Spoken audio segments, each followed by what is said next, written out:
Pretty welcome to the video. It's Wednesday, April 28th, and we're breaking down this 10-game main slate that we have over on DraftKings today. Lots of good pitching and lots of good bats, so it should be a fun one. And if you find this video helpful in any way possible, please leave a like. And if you're new to the channel, hit that subscribe button. It really helps me out, and I really do appreciate it. If you want to follow me over on social media, the handle is in the bottom corner of your screen. And if you want to help support the channel over on Patreon, link is down below for that. If you do want to join the community of several hundred members, you get protections, optimizer, ownership projections, rankings, cheat sheets, data sheets, Discord community, all that fun stuff. The link is down below, and I do update it throughout the day. But I think that's it for the shameless plug. So without further ado, let's dive into today's video. As per usual, we will start with the pitchers and move on to the bats. And up top, we have our ace of the slate, Tyler Glasnow, at $10,300. Didn't have his best start of the year last time out versus the Toronto Blue Jays, who just went off yesterday versus Max Scherzer. Ended up giving up around 4 to 5 runs. I forget exactly what that was, but he still ended up striking out 10. So the end result wasn't terrible for fantasy because strikeouts can make up for a lot of things when it comes to DraftKings, because you get such a nice bonus when you do get strikeouts, which is something we hunt in DFS for MLB DFS purposes, and that's something Tyler Glasnow can offer you each and every single start. And while I don't love the matchup here versus Oakland, they do have some decent bats in their lineup. It's still a pitcher-friendly park in the Trop, pitching at home in Tampa Bay. Only a 3.3 implied team total against them.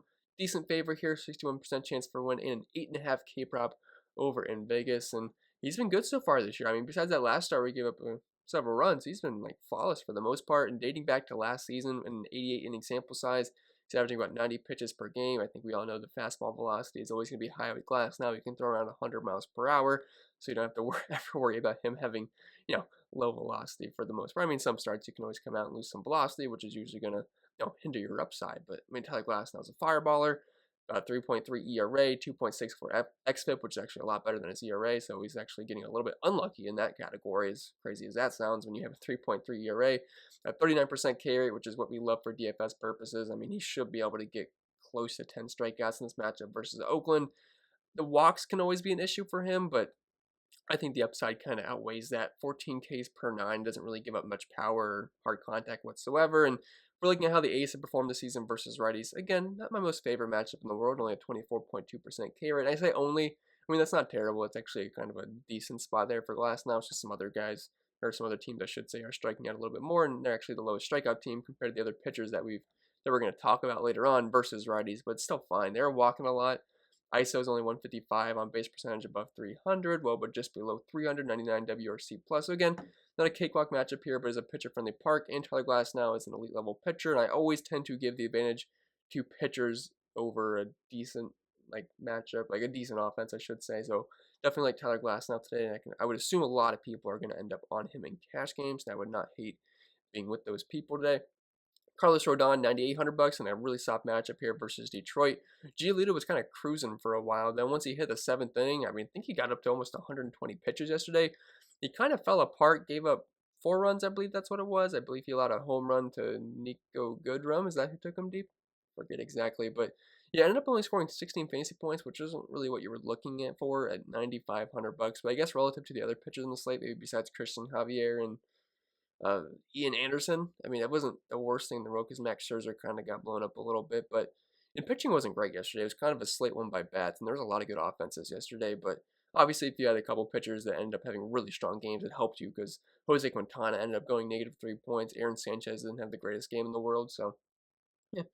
Forget what I was kind of going on the tangent there, but anyway, it's a good spot here for Carlos Rodon versus Detroit as a lefty. They've really struggled versus lefties this season, and usually the Detroit Tigers are someone we target with righties, but it's kind of flip-flopped so far this year. It's a young season, so obviously that can change, but versus lefties, they have really struggled. They only have a 3.29 implied team total here. He's a very heavy favorite, 7K prop over in Vegas, and looking at the matchup here, which is kind of what we're chasing for Rodon, the Detroit Tigers are striking out at a 34.2% clip versus lefties. That's kind of insane. 34.2% clip, only a 6% walk rate, a .076 ISO, 239 on base percentage, 225 WOBA, and a absolutely putrid 42 WRC plus. So you really can't get a better matchup here so far for Carlos Rodon. He's thrown a no-hitter so far this season, and he looks pretty darn good. So I can definitely get behind some Rodon. If you want to play Glasnow and Rodon today together, I don't hate that idea. It's above $20,000, which is usually a threshold I don't like to go above, but I gotta be honest, the SP2s aren't super appealing today. Alex Wood and German Marquez,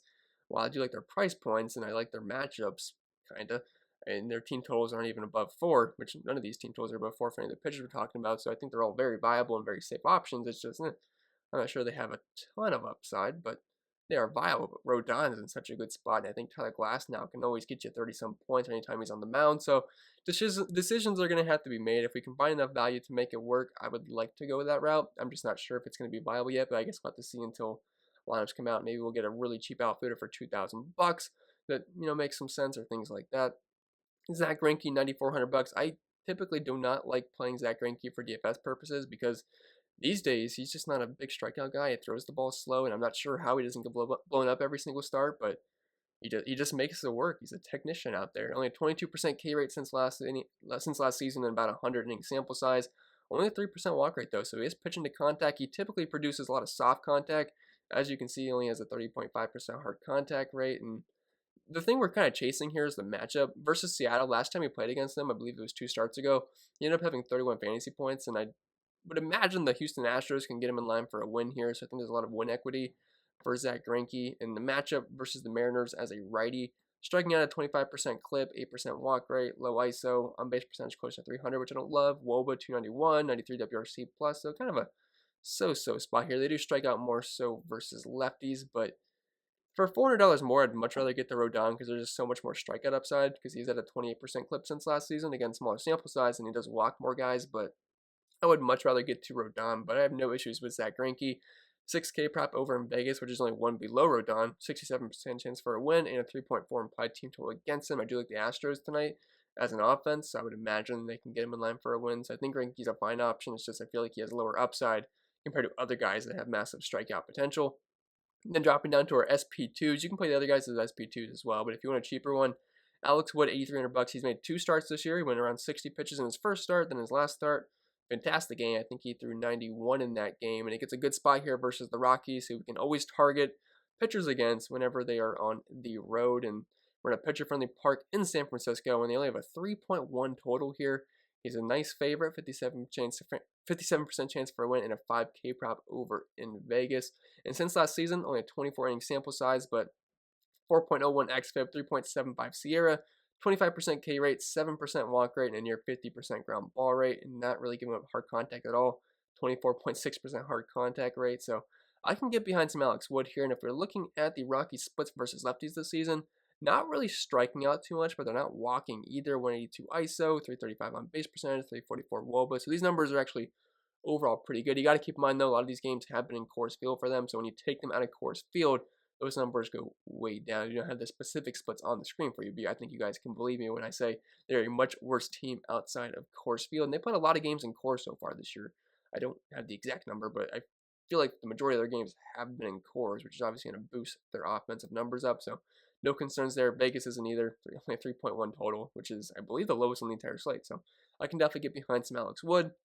And then the flip side of this game, if you want to save a little bit more money, we have German Marquez, $7,500, who's a pretty good pitcher. It's just the problem is whenever he's in Coors Field, I just hate to play him because it's hard to trust anybody in Coors, but only a 3.8 implied team total against him. Is the underdog here, 6K prop over in Vegas, but 110 inning sample size.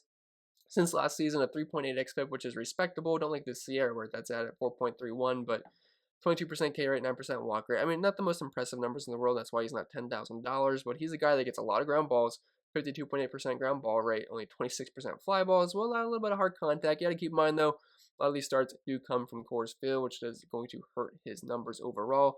But if you're going to use a pitcher against San Francisco, you want it to be a righty because that's where they're striking out a lot more compared to lefties. Versus lefties, only a 17% K rate and a near 12% walk rate with close to a 200 team ISO. It's actually some really strong numbers. But versus righties, it gets all the way up to 28% K rate to righties, a 7% walk rate, and the numbers overall just drop across the board. So I would rather use a righty versus San Francisco. German Marquez outside of Coors in a pitcher-friendly park does get a nice boost for me, so I can get behind using some Marquez today. Not sure I'd get there in cash games. I feel like Alex Wood would be your chalky, cheaper SP2 today because of the low team total and it's just the Rockies on the road. I know they got the Aaron Sanchez early on, but I think Alex Wood's a better pitcher than Aaron Sanchez. So it's kind of my opinion on pitching today. And we'll move on to the bets because I don't really have anything else to say. There's a couple of other viable options, but I didn't really want to go past 5 pitchers to talk about today. So we'll move on to the bats. And that's kind of the same exact bats I liked last night, but I did add Toronto because I didn't really want to recommend Toronto versus Max Scherzer. I thought Max Scherzer would have a fine game. It wasn't my favorite pitcher in the slate, man. I did not expect him to get blasted. Now they are playing in a high school park, it seems like, so Maybe I should have been a little bit more cautious about that, but either way, kind of the same bats tonight. I like the Yankees, I like the Padres, I like the Angels. Like I said, I added the Toronto Blue Jays, and I like some of the Astros as well. So kind of like the same teams we talked about the past, well, not the past couple days, but since yesterday, because the pitching options for those teams typically aren't the greatest. But anyway, we'll start up top with Gary Sanchez, $4,700. So he didn't make the lineup yesterday. So whenever Gary Sanchez does not make the lineup, I typically just play Kyle Higashioka, who that's how you say his last name, and I played him twice this year. And he went double dong for me the first time, and then he donged yesterday, and I think he had like 3 hits. Like, I don't know. I'm hoping Gary Sanchez would sit again because every time that guy plays, he tends to do very well for me. Now, I assume that's not going to be the case because he had the day off yesterday. So I'm assuming Gary Sanchez will be back in the lineup today. I think that's a safe assumption. But they get another good spot here versus Dean Kramer, 5.32 implied team total, which is the second highest on the entire slate, only behind the Toronto Blue Jays as of right now. Obviously, that could change throughout the day, and they're very close, so that could flip-flop, but definitely like going back to the Yankees here. They finally kind of had a good game yesterday. Judge went deep. Higashioka went deep. Giancarlo Stanton went deep. I want to say that was late in the game, maybe the 7th or 8th inning, so that was nice to see. DJ LeMahieu had a hit or two. And overall, I mean, it was like fine offensive performance. They only had 5 runs. It wasn't like they scored 10 and exploded, but overall, the lineup did pretty good. And if you stacked the Yankees yesterday, you weren't super disappointed with that because I feel like for the most part, everybody at least got you some points. Gleyber Torres got on base. Gio Urshela got on base. Got some RBIs as well. So yeah, I can definitely get behind some of the Yankees here. Dean Kramer, not the best pitcher out there, dating back to last season, 29 inning sample size, 92 in his fastball, 5.5 ERA, 4.5 xFIP, 4.5 SIERA, 27% K rate, which was actually pretty good. And the Yankees will strike out a little bit, so I guess there could be a little bit of caution there, but Vegas isn't scared. I'm not that scared either. The Orioles bullpen, while I feel like it's improved in past seasons, I still wouldn't say it's the greatest thing out there. And he's got a dangerous walk rate too, 14% walk rate. And if he doesn't have his command, I mean, if you start walking guys in the Yankees, you can get into some trouble because there's not really any soft spots in that lineup. Maybe besides like an Aaron Hicks for the most part or a Clint Frazier.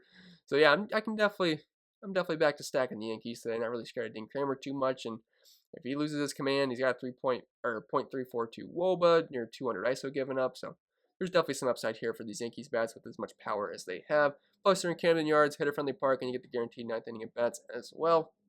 Victor Caratini, $3,300. It's kind of as simple as this, guys. If you're stacking the Yankees, you can use Sanchez. It's not as easy to plug him in because he's only $5,000, and there's other Yankees I'd rather spend that for. So I'm not really sure I'd get the Gary Sanchez today, but if you do want him, he's the best spend-up option in my opinion right now. Victor Caratini, if you're stacking the Padres, you play Caratini if you just want cheap exposure to them. Or if you have more Blue Jays in your lineup, you can use Danny Jansen at the min price at $2,000. I have nothing good to say really about any of these guys because they're not the best hitters out there. Besides Gary Sanchez, we know he has upside, but he will strike out a lot and he hits for a pretty low batting average, but he does have some good home run upside. But the rest of the guys, if you don't have any Blue Jays and you want some Blue Jays exposure, you can throw on Jansen, kind of vice versa with the other guys. But I don't really need to go into in depth on these catchers because for the most part they're not very good hitters. Like Danny Jansen right now is batting .049 with a 109 WOBA and a .024 ISO with a -39 WRC+.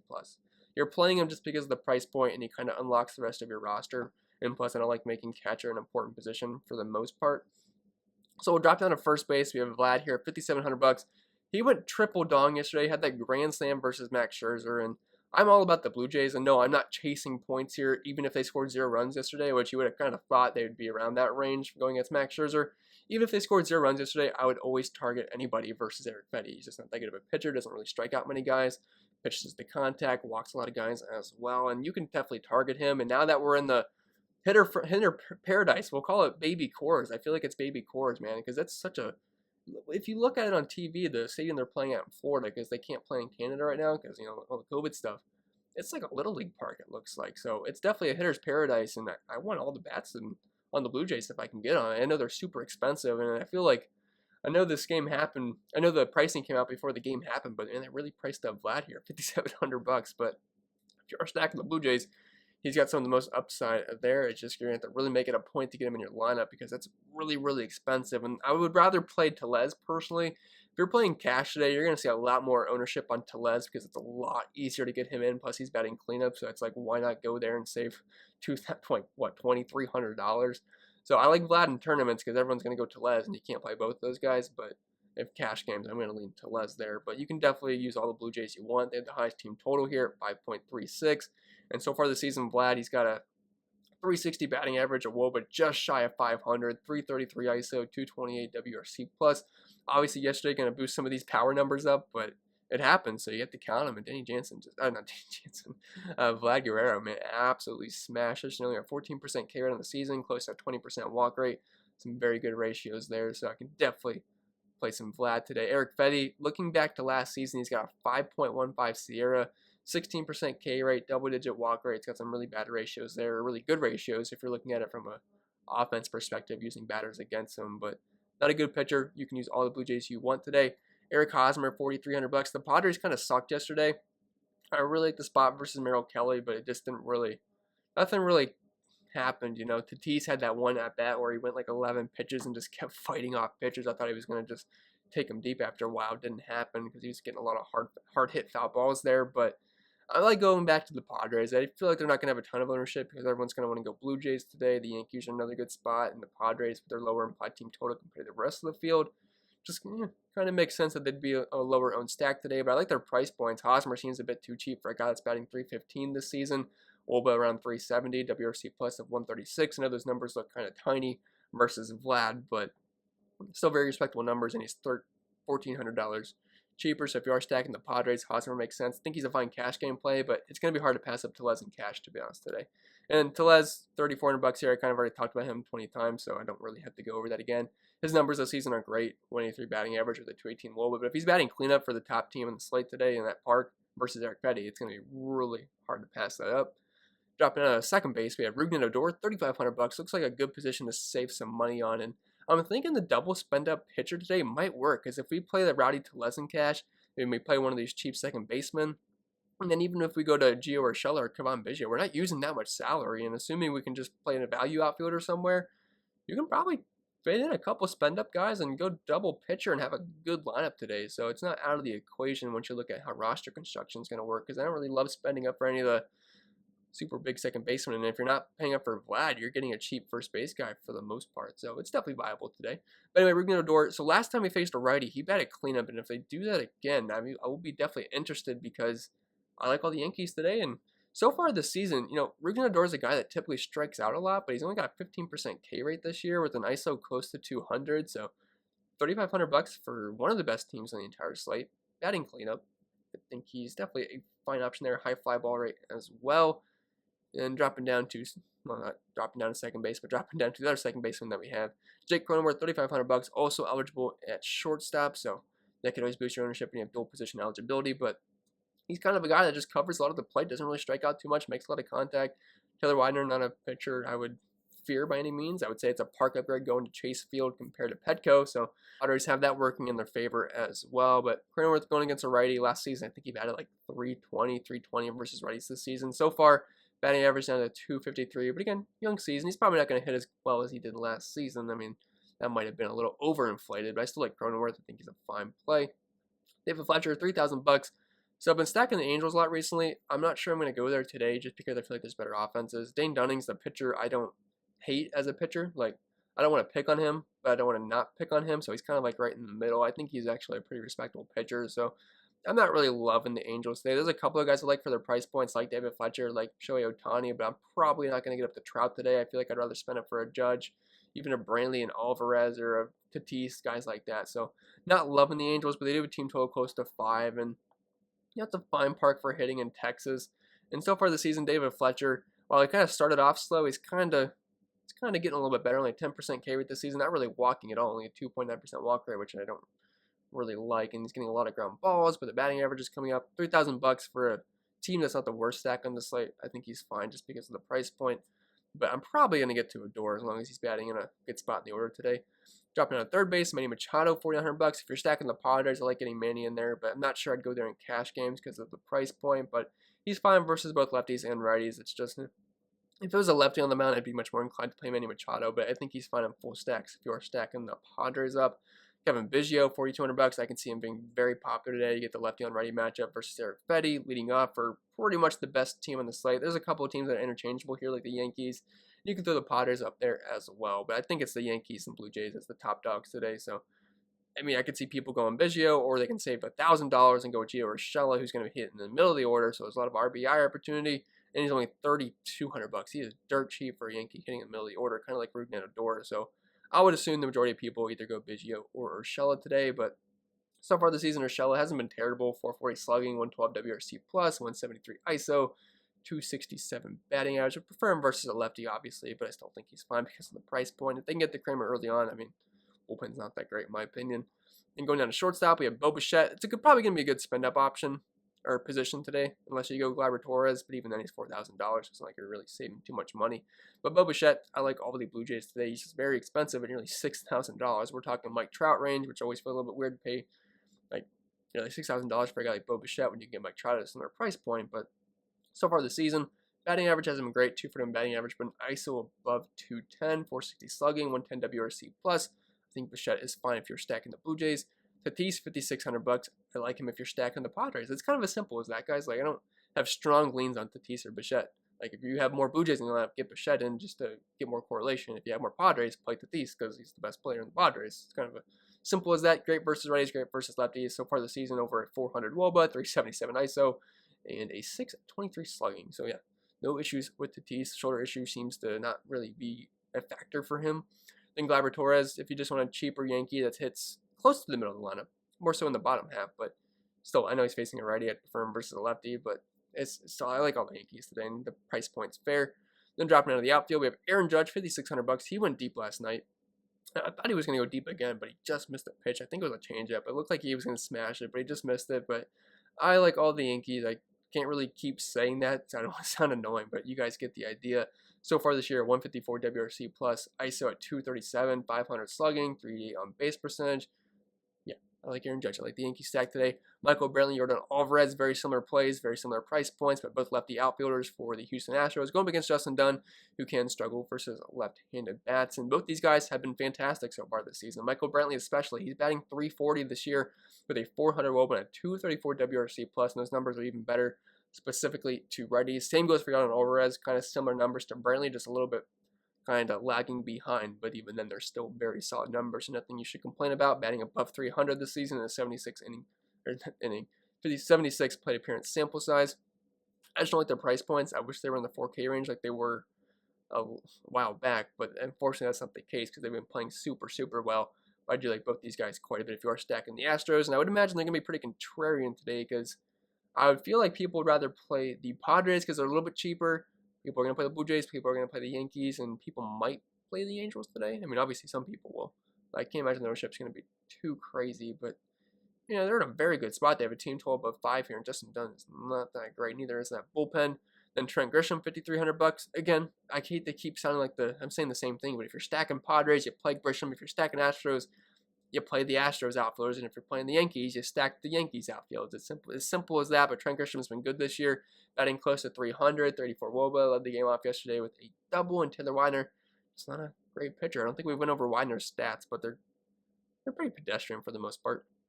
And so since last season, 3.6 ERA, but his xFIP's a lot worse at 5.18, 4.5 SIERA, 22% K rate, double-digit walk rate. Not really giving up too much in the batting average department, but a 320 WOBA and an ISO at 222. So there's plenty of upside here for the Padres. And I do like Grisham versus righties, Giancarlo Stanton, things I already haven't mentioned before, but he went deep last night. That was nice to see. I think he had 17 points in that game. Price is pretty low. More people are going to play Stanton than they are Judge today just because of the price point. It's much easier to get to him, and I would totally agree with them. I think Stanton's the better cash game play over Judge today just because of the price point. I feel like their upside is very similar, even though I'd like a price was if they were the same price, I'd rather play Judge, but when you give me that near $1,000 discount, just take Stanton, even though there's a little bit more strikeout risk probably. Then Shohei Otani, $4,200, just a nice price point. He's been great versus righty so far this season. He's batting 286, 357 ISO, 408 WOBA, one of the league leaders in home runs, 643 slugging. I know he did absolutely nothing yesterday. I would assume that's going to lead to lower ownership because he was very chalky yesterday, but I know Dave Dunning's not a bad pitcher. I think we forgot to talk about his numbers when I was talking about Fletcher, but Dunning, since last season, he's sporting a 3.66 ERA, which is kind of right on par with his xFIP and SIERA, 24% K rate, only a 273 WOBA and a 107 ISO, so he's not a bad pitcher, and I thought the Angels implied team total would be a little bit lower, but maybe they're thinking they're going to do some damage against the bullpen. I'm not really sure, but they do have a great offense. I mean, Anthony Rendon, Shohei Otani, David Fletcher's not great, but Mike Trout and Justin Upton, the list goes on. And Jared Walsh, he's been good this year as well. Then if you want a cheap outfielder, we have Willie Calhoun, the same game, just on the opposite side. $2,900 leading off versus Alex Cobb. So far this season, small sample size because he hasn't played all year so far, but 36 plate appearances, batting .313 with a .356 WOBA. Not a ton of power, but not really striking out too much. And Alex Cobb, he's been good so far this year, but his last start, he kind of got in some trouble and actually stacked against him in his last start. Figured that hard contact would kind of catch up with him. Did a little bit, so $2,900 for a leadoff guy. If it allows you to get guys like Glass now and Rodon in and get some expensive bats, and you have to go down to Calhoun, I think that's fine. I have nothing really against that. But that being said, guys, that should be it for the video. So I hope it was helpful. And if it was, make sure you leave a like, subscribe to the channel if you haven't already. Link down below for the projections, optimize your ownership projections, rankings. Yeah, you guys get the idea. But I'll get out of here. Hope you guys enjoy the rest of your day. Hopefully the weather is wonderful wherever you are. And I'll see you in the next video.